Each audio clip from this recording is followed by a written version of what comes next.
I want to talk to you for a moment about distractions.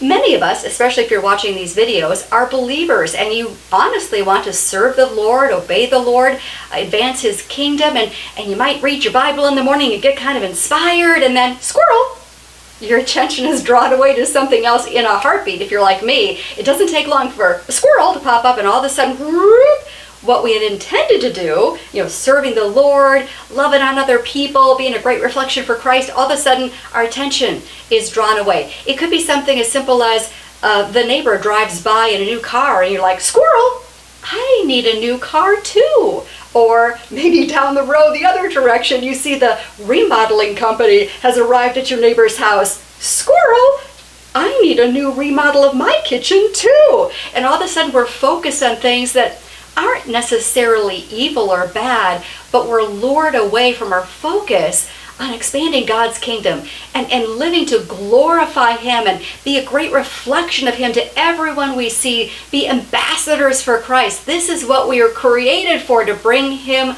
glory. So don't look at the squirrel. We have to do what it says in 2 Corinthians 10:5, take captive every thought and make it obedient to Christ. This means for me, I have to take like a hourly inventory. Like I have to be ruthless by my hourly inventory and say, have I been lured away to the squirrel, the shiny object, and all of a sudden I'm not focusing at all on serving the Lord anymore, on loving people that He's put in my life?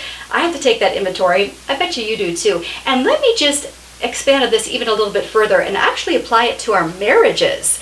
Yeah, sometimes I think we have a squirrel in our marriage, and it's a squirrel that's put in place by the devil to tempt us to take away our focus on our husband to another man.